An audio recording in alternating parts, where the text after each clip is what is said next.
how they really had a hard time with their fathers. So with his father, they would hope that he calms down and just operates with a lot of magnanimity and dignity and gravity, even beyond his age. He said, okay, he had listened to them. Then he called for his young friends and asked them their advice. Now, you can only get the advice of young people as they are. The youthful exuberance, the zeal, the I don't care, the let's go, we don't need to plan anything, let's do it now. And those people gave him advice. And he called the elders back and he told them, you know, thank you for coming to see me, but I want to say something to you. When it was my father's turn, he chastised you with whips, but now it's my turn. I will chastise you with scorpions. For my thumb, the width of it is thicker than my father's waist. Of course, that was the beginning of his downfall. Because if any one of us in any form of leadership think we can get into leadership by destroying our predecessor, you have failed before you started. You must always remember, I must always remember that somebody did something for you. In my experience as a Christian, somebody died on the cross for me. He gave his life, his blood, and not just for me, for you watching me, and for the entire world. If you sit on a chair, somebody prepared that chair. If you have it smooth, somebody probably went behind you and did the damage control and everything and calmed everybody and spoke to people and gave you a chair, and you speak authoritatively from that chair as the boss, forgetting that there were people behind you. And so Solomon was not going to make that mistake, because it's a leadership challenge. Sometimes it's just a fight because you feel the pressure of what the people are going to say. He's not as good as his father, he's not as good as his mentor, she's not as good as her predecessor. Let's see what he's going to bring on the table, especially when you are from amongst them. Sometimes when you're from outside, it's a bit different. Like in Wolof, we say, Gandenko Ganale, you know, the stranger, let's give him the perks, the taranga, let's help him. But when you are from among them, people say, hi, I know this, I know him. So you are fighting familiarity, you are fighting for recognition, you are fighting to move from peer to leader. But King Solomon was a wise king. Even in the youth of his age, he asked God for something. When God asked him, what do you want? His response was that, you have put me in this throne, on this chair, in the stead of my father David, who was a great king, won so many battles, stabilized Israel. These people are your people, they are not my people, they are not even my father's people, they are your people, they are a great people.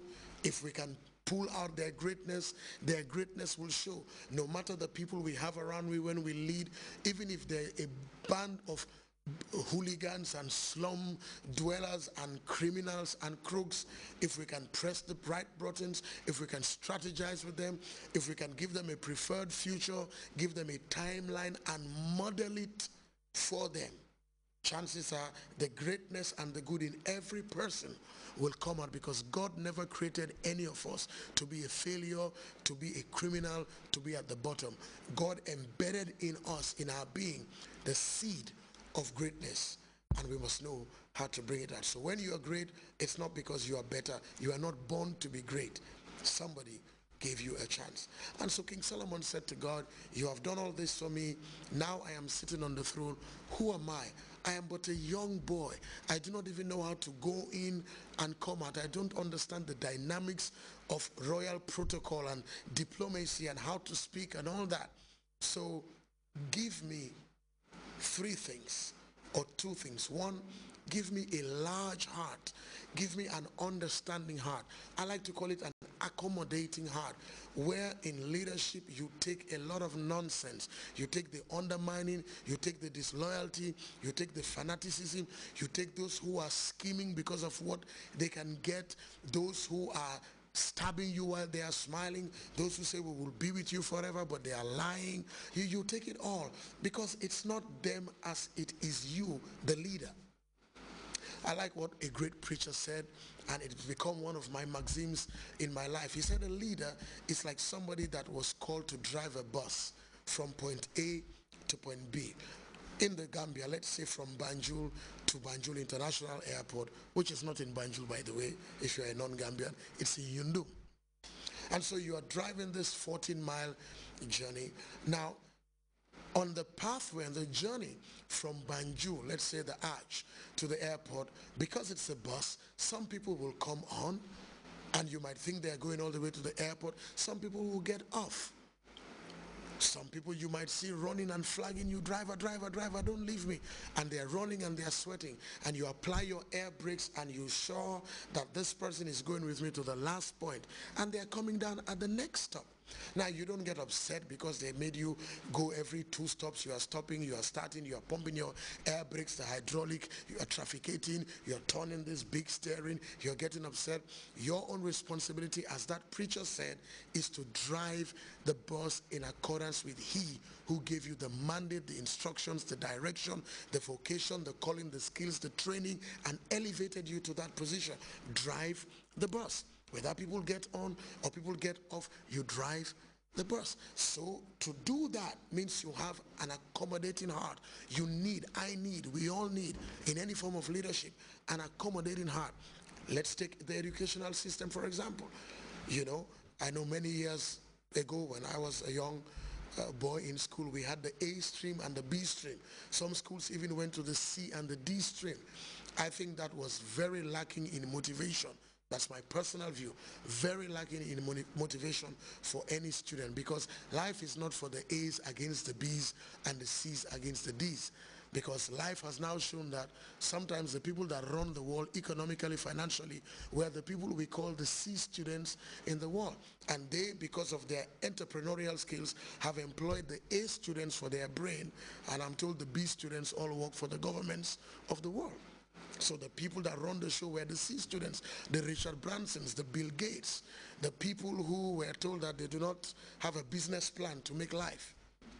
And yet they employ the people who taught the business plan. So you need an accommodating heart. You need largeness of heart to take everything. Sometimes people can tell you that we are sworn loyal people to you, and you can see through them. Sometimes it's because they do not know the amount of pressure that comes with the responsibility that you give to them. They are not able to handle it, and they cower under pressure. In the Bible, Jesus Christ had one man like that. His name was Peter. And Peter swore and said, I will be with you. Even if everybody leaves you, I am loyal. If you're looking for loyalty, that's my name. And Jesus smiled and told him, before the cock crows 2 times tomorrow morning, you would have denied me not once, not twice, but 3 times. You'll be looking at me and telling people you don't know me, you have never known me, because you don't understand how they will come upon you to do something to destroy your life. And so King Solomon asked for largeness of heart. He asked for an understanding heart, and he asked for wisdom, and God gave it to him. Then last week we also looked in the New Testament of the Bible, the first of the 4 Gospels, Matthew, Mark, Luke, and John. The first one is Matthew. Matthew was one of the disciples of Jesus Christ, so he gave his account, like how a reporter will give an account of a business trip or maybe a presidential tour. They give an account from their perspective. And so when you read the 4 Gospels, you have like a surround sound stereo effect. Matthew's account, Luke's miraculous account, Mark's account, and John's account. And these 4 accounts give you the richer picture of everything, because some of them have the same stories, some have other stories that somebody else forgot to recount, either because of his focus.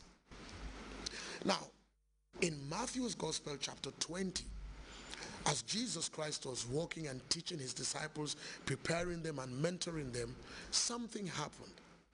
One of the disciples, they were brothers, James and John. Jesus Christ had 12. You remember Judas, Matthew the tax collector. Many people were there. There were these brothers. One was called James, the other was called John. Their father's name in the Bible was Zebedee. So for them to be alive, they had a mother.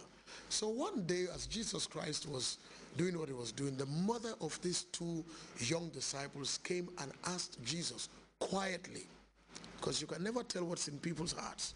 There's people who come to talk to you quietly. Sometimes they come at night.